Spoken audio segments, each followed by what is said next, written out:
Subscribe button మీద click చేస్తే ఈ ఛానల్కి మీరు సబ్స్క్రైబ్ అవుతారండి. అలానే పక్కనే ఉన్న నోటిఫికేషన్ బెల్ ఐకాన్ని మీరు క్లిక్ చేస్తే ఎప్పటికప్పుడు నా వీడియోస్ మీకు అందుతాయండి. అందరికీ నమస్కారాలు. నేను మీ ఆంధ్రప్రదేశ్ వెదర్మ్యాన్ సాయి ప్రణితి మాట్లాడుతున్నాను. ఈ వీడియోలో వచ్చేసి ఆంధ్ర అలానే తెలంగాణ రాష్ట్రాల యొక్క ప్రస్తుత వాతావరణ పరిస్థితి, అలానే రానున్న రోజుల్లో మనకు వర్షాలు ఎలా ఉండే అవకాశాలు ఉంటున్నాయి, ఏ ఏ ప్రాంతాల్లో భారీ వర్షాలు ఉండే అవకాశాలు మనకు కనిపిస్తుంది అన్న దాని గురించి వివరంగా మాట్లాడుకుంటాం. అలానే వచ్చేసి ఏమంటే గత వీడియోలో వచ్చేసి వర్షాలు ఏ ఏ ప్రాంతాల్లో పడతాయని మాత్రం చెప్పాను, కానీ ఇప్పుడు వచ్చేసి ఎంత ఇంటెన్సిటీతో ఎంత భారీగా మనకు వర్షాలు ఉండే అవకాశాలు ఉన్నాయి అన్న దాని గురించి మాట్లాడుకుంటాం. అందరూ ఈ వీడియోని చివరి దాకా చూడండి, ఎక్కడ స్కిప్ చేయకండి. చాలా ఇంపార్టెంట్ ఈ వీడియో, చాలా ముఖ్యమైన వీడియో. అలానే ఈ వీడియోకి అందరూ ఒక లైక్ కూడా చేయండి. ఇక్కడ మనము వాతావరణ పరిస్థితిని ఒక్కసారి గమనిస్తే మనకు బంగాళాఖాతంలో వచ్చేసి ఉపరితల ఆవర్తన ప్రాంతం అనేది స్థిరంగా కొనసాగుతుంది. అంటే రెండు ఉపరితల ఆవర్తన ప్రాంతాలు అయితే ఉంది. అంటే ఒకటేంటంటే ఇక్కడ ఒక ఉపరితల ఆవర్తన ప్రాంతం ప్రస్తుతానికి ఒక ద్రోణిగా ఉంది. అలానే వచ్చేసి ఏమంటే ఇక్కడ మరొక ఉపరితల ఆవర్తన ప్రాంతం వచ్చేసి బలహీన పడిపోయి ఒక బలహీనమైన మేఘాల కూటమిగా మనకు ప్రస్తుతానికి ఉంది. అంటే ఇంకా అల్పపీడనం అనేది ఫామ్ అవ్వలేదు, ఇంకా మనకు అల్పపీడనం అనేది ఒక ఆచుక్య అనేది బంగాళాఖాతంలో కనిపించడం లేదు. కానీ ఏమవుతుందంటే ఇక్కడ మనం చూస్తే ఒక పక్కనేమో మనకు పొడిగాలులు వచ్చేసి ఆంధ్ర రాష్ట్రంలోకి ఇప్పుడు ప్రస్తుతానికైతే ప్రవేశిస్తుంది. అలానే తమిళనాడులో కూడా పొడిగాలులు ఉన్నాయి. కానీ ఈ ఉపరితల ఆవర్తన ప్రాంతాలు రెండు మనకు కంబైన్ అవుతుంది, రెండు వచ్చేసి ఒక ప్లేస్కి వస్తుంది. అంటే ఈ ప్లేస్కి వచ్చి మనకేమవుతుందంటే ఒక పూర్తి స్థాయిగా ఒక అల్పపీడన ప్రాంతం ఏర్పడుతుంది. ఆ అల్పపీడన ప్రాంతం మెల్లగా నైరుతి దిశగా కదిలి శ్రీలంక అలానే ఉత్తర తమిళనాడు వైపుగా వెళ్ళి అలా మనకు అరేబియా సముద్రం వైపుగా వెళ్తుంది. సో దీని వలన మనకేమవుతుందంటే ఆంధ్రాలో ముఖ్యంగా దక్షిణ కోస్తాంధ్ర జిల్లాల్లో విస్తారంగా భారీ వర్షాలు ఉండే అవకాశాలు ఉంటాయి. ఎందుకంటే ఈ యొక్క ట్రఫ్ ఇక్కడ ఉన్న మేఘాలన్నీ వచ్చేసి మనకు నేరుగా ఆంధ్ర వైపుగా వస్తుంది. ఇక్కడ కిందగా ఉన్న మేఘాలన్నీ వచ్చేసి నేరుగా తమిళనాడులోకి వెళ్తుంది. సో రెండు విధాలుగా చూస్తే దక్షిణ కోస్తాంధ్ర తమిళనాడులో విస్తారంగా వర్షాలు ఉంటుంది. అది కూడా కోస్తా ప్రాంతానికి దగ్గరగా ఉన్న ప్రాంతాలు, ముఖ్యంగా తిరుపతి, నెల్లూరు, అలానే వచ్చేసి ప్రకాశం జిల్లాలోని దక్షిణ భాగాల్లో విస్తారంగా భారీ నుంచి అతి భారీ వర్షాలు ఉండే అవకాశాలు అయితే రానున్న రోజుల్లో కనిపిస్తుంది. సో ఎలా ఉంటుంది అన్న దాని గురించి ఇప్పుడు మనం మాట్లాడుకుంటాం. ఇది జస్ట్ వచ్చేసి ఏమంటే శాటిలైట్ పరంగా ఎలా ఉందనే దాని గురించి మనం మాట్లాడామండి. ఇక్కడ మనం తీసుకుంటే నేను ఇందాక చెప్పిన విధంగానే అనాలిసిస్ అయితే కరెక్ట్గా మనం చేయాలా.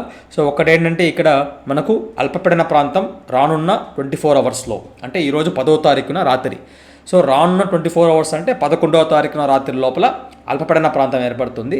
దానివలన ఇక్కడ మనకు కనిపిస్తున్న ఈ పొడిగాలుల కూటమి వచ్చేసి మెల్లగా అరేబియా సముద్రానికి వెళ్తుంది. ఇక్కడ మనకు ఈ పక్కన ఉన్న తేమగాలుల కూటమి వచ్చేసి మెల్లగా దక్షిణ కోస్తాంధ్ర ఉత్తర తమిళనాడు వైపుగా పడుతుంది.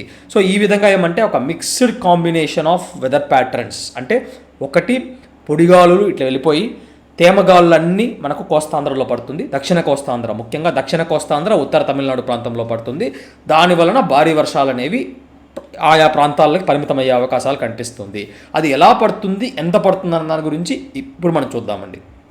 సో ఇక్కడ మనం తీసుకుంటే అనిమేషన్ చూస్తే మీకు అనిమేషన్ చూపిస్తున్నాను ఇక్కడ.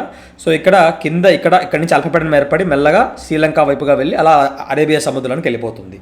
అలానే మరోవైపున ఇక్కడ పైనున్న ఉపరితల ఆవర్తన ప్రాంతం వచ్చేసి బలహీనపడిపోయి ఇలా దక్షిణ కోస్తాంధ్ర జిల్లాల్లోకి వస్తుంది. ఇక్కడ చూస్తే క్లియర్గా మనకు ఈ ఉపరితల ఆవర్తన ప్రాంతం దక్షిణ కోస్తాంధ్ర జిల్లాల్లోకి వచ్చి అలా రాయలసీమ నుంచి అరేబియా సముద్రానికి వెళ్తుంది. సో దీనివల్ల మేజర్ ఇంపాక్ట్ వచ్చేసి అంటే భారీ స్థాయిలో వచ్చేసి వర్షాలు వచ్చేసి దక్షిణ కోస్తాంధ్ర జిల్లాలను టార్గెట్ చేసే విధంగా అన్ని వెదర్ మోడల్స్ చూపిస్తున్నాయి. ఇది నేను వన్ ఆఫ్ ద మోడల్ మీకు చూపించే దానికోసం ఈ మోడల్ మీ ముందు పెడుతున్నానండి. అలానే మనము ఒక్కసారి ఇది చూస్తే, అంటే ఇక్కడ ఎన్సెంబుల్ ఫోర్కాస్ట్ చూస్తే ఒకసారి ఓవరాల్ కన్సెన్సస్ చూస్తే దక్షిణ కోస్తాంధ్ర జిల్లాల్లో అత్యధిక వర్షాలు ఉన్నట్టు చూపిస్తుంది. ఇక రెడ్ కలర్ ఎర్రటి రంగు వచ్చేసి దక్షిణ కోస్తాంధ్ర జిల్లాల మీదుగా ఉంది, అలానే తమిళనాడు ప్రాంతం మీదుగా కూడా ఉంది. సో ఈ రెండు ప్రాంతాల్లో విస్తారంగా భారీ నుంచి అతి భారీ వర్షాలు అనేవి 100%. ముఖ్యంగా ఏమంటే మనకు 11వ తారీఖున రాత్రికి కాస్తంత తేలికపాటి వర్షాలుగా మొదలైన అది 12వ తారీఖున రాత్రికి మనకైతే భారీగా మారుతుంది. 13వ తారీఖున 14 వరకు ఈ వర్షాలు కొనసాగి 15వ తారీఖున నుంచి కొంచెం తగ్గుముఖం పడి 16వ తారీఖున 15వ తారీఖున 17th వరకు మనకి వర్షాలు అడపాదడపాగా కొనసాగే సూచనలు 100% మనకు కనిపిస్తుంది. సో కాబట్టి మెయిన్ పీరియడ్ ఆఫ్ రైన్ఫాల్ అంటే మొత్తం అనాలిసిస్ అన్నీ చేసిన తర్వాత నాకేమర్థమైందంటే 12వ తారీఖునకి మనకు వర్షాలు అనేవి బాగా ఎక్కువగా ఉంటుంది. 11వ తారీఖున రాత్రికి వర్షాలు మొదలయ్యి మనకేమవుతుందంటే 17వ తారీఖున వరకు వర్షాలు కొనసాగుతుంది. కానీ ఈ 12 నుంచి 15 వరకు 12 to 15 ఈ 3 days వచ్చేసి చాలా ఇంపార్టెంట్. ఆ టైంలోనే మనకు అత్యధిక వర్షాలు అనేవి ఈ యొక్క అల్పపీడనం వల్ల నమోదయ్యే సూచనలు మనకు కనిపిస్తుందండి. సో అలానే మనం ఒకసారి ప్యాటర్న్ చూసినామంటే ఇక్కడ మీకు చూపించేదానికోసం మళ్ళీ ఒకసారి ఇంకొక మోడల్ ప్రవేశపెడుతున్నాను. ఇది ECMWF AIFS మోడల్. ఈ మోడల్ వచ్చేసి ఏమంటే మీకు రిప్రజెంటేషన్ కోసమే, కానీ అనాలిసిస్ వచ్చేసి వెనకాల చేసినాను నేను. సో ఇదేమంటే ఇక్కడ మనకు తిరుపతి, నెల్లూరు, అలానే ఏమంటే దక్షిణ ప్రకాశం జిల్లాల్లో భారీ వర్షాలు ఉన్నట్టుగా చూపిస్తున్నాయి. తిరుపతి, నెల్లూరు జిల్లాల్లో అతి భారీ వర్షాలు కూడా ఉండే అవకాశాలు అయితే 100% కనిపిస్తుంది. ఎందుకు ఇక్కడ మనకు భారీ వర్షాలు మాత్రమే చూపిస్తున్నారు, కానీ నేను ఎందుకు అతి భారీ వర్షాలు చూస్తున్నాను అంటే మ్యాడన్ జూలియన్ ఆసిలేషన్ అనేది మనకు బంగాళాఖాతంలో ప్రస్తుతానికి ఉంది. ఈ మ్యాడన్ జూలియన్ ఆసిలేషన్ని అన్ని మోడల్స్ ఎప్పుడు అండర్ ఎస్టిమేట్ చేస్తుంది. సో డెఫినెట్గా వచ్చేసి ఏమంటే మనకు ఈ మ్యాడన్ జూలియన్ ఆసిలేషన్ వల్ల ఆంధ్రాలో, ముఖ్యంగా దక్షిణ కోస్తాంధ్రలో తిరుపతి, నెల్లూరు, అలానే ప్రకాశం జిల్లా దక్షిణ భాగాల్లో భారీ వర్షాలు ఉంటుంది. కానీ తిరుపతి, నెల్లూరు జిల్లాల్లో మాత్రం అతి భారీ వర్షాలు ఉండే అవకాశాలు అయితే 100% మనకు కనిపిస్తుంది. తీవ్రమైన వర్షాలు ఉండకపోవచ్చు, కానీ అతి భారీ వర్షాలు అంటే అప్ టు మనకు 150 mm of rainfall in 1 day ఇలాంటి ప్యాటర్న్ వచ్చేసి 12వ తారీఖున నుంచి 15వ తారీఖున మధ్యలో నమోదయ్యే అవకాశాలు అయితే 100% కనిపిస్తుంది. మరోవైపున మోస్తరు వర్షాలు తీసుకుంటే మనకు చిత్తూరు జిల్లా, అన్నమయ్య జిల్లా, అలానే ఏమంటే కాస్తంత మనకు నెల్లూరు జిల్లాలోని కొన్ని ఉత్తర భాగాలు, ప్రకాశం జిల్లాలోని పలు భాగాలు, అలానే బాపట్ల జిల్లా, దాంతోపాటుగా ఏమంటే మనకు కృష్ణా జిల్లాల్లో మోస్తరు వర్షాలు ఉండే అవకాశాలు కనిపిస్తుంది. ఈవెన్ మనకు పశ్చిమ గోదావరి, కోనసీమ, అలానే తూర్పుగోదావరి జిల్లాలోని పలు భాగాలు, దాంతోపాటుగా అనకాపల్లి జిల్లా, అలానే విశాఖపట్నంలో తేలికపాటి నుంచి మోస్తరు వర్షాలు, అంటే ఈ ప్రాంతం మొత్తం వైజాగ్, ఉత్తరాంధ్ర ప్రాంతంలో తేలికపాటి లేదా మోస్తరు వర్షాలు ఉంటుంది. ఇక్కడ మధ్య కోస్తాంధ్ర జిల్లాల్లో మోస్తరు వర్షాలు మాత్రమే, కానీ దక్షిణ కోస్తాంధ్ర జిల్లాల్లో మాత్రం భారీ లేదా అతి భారీ వర్షాలు ఉండే అవకాశాలు 100% మనకు కనిపిస్తుంది. అలానే రాయలసీమ జిల్లాల్లో కూడా ఈవెన్ వైఎస్ఆర్ కడప జిల్లా, అలానే వచ్చేసి అనంతపురము, దాంతోపాటుగా సత్యసాయి, అలానే నంద్యాల, కర్నూలు జిల్లాల్లో కేవలం తేలికపాటి వర్షాలు మాత్రమే ఉంటుంది.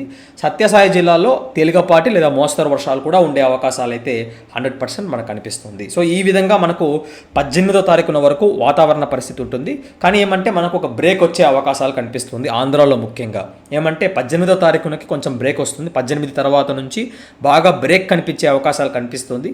కానీ ఏంటంటే మ్యాడన్ జూలియన్ ఆసిలేషన్ బంగాళాఖాతాన్ని విడిచిపెట్టిన మనకు పసిఫిక్ మహాసముద్రం నుంచి వచ్చే ఉపరితల ఆవర్తన ప్రాంతాలు కానీ లేదా అల్పపీడనాలు కానీ బలోపేతం చెంది, అంటే కాస్తంత బలపడి మళ్ళా ఆంధ్ర లేదా తమిళనాడు వైపుగా వస్తుంది. కాబట్టి డెఫినెట్గా వర్షాలు అనేవి బియాండ్ మనకు నవంబర్ చివరిలో, నవంబర్ తర్వాత డిసెంబర్లో కూడా కొనసాగే అవకాశాలు అయితే 100% కనిపిస్తుంది. సో ఈశాన్య ఋతుపవనాల్లో ప్రధాన వర్షాలు అంటే గతంలో మనకు ఇంకొక ఉపరితల ఆవర్తన ప్రాంతం గత వారం వచ్చింది.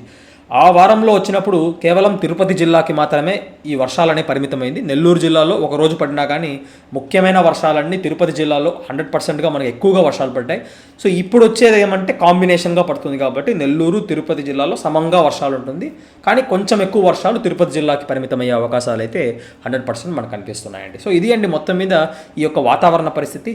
తెలంగాణ రాష్ట్రం తీసుకుంటే పెద్దగా ఏమైతే నాకు అనిపించడం లేదు, ఎందుకంటే దక్షిణ తెలంగాణలో, అది కూడా ఆంధ్రాకి దగ్గరగా ఉన్న ప్రాంతాల్లో మాత్రం తేలికపాటి వర్షాలు ఉండే అవకాశాలు మాత్రమే మనకు కనిపిస్తున్నాయండి. ఇది అండి ఇవాల్టి వాతావరణ update. Thanks for watching this video అండి.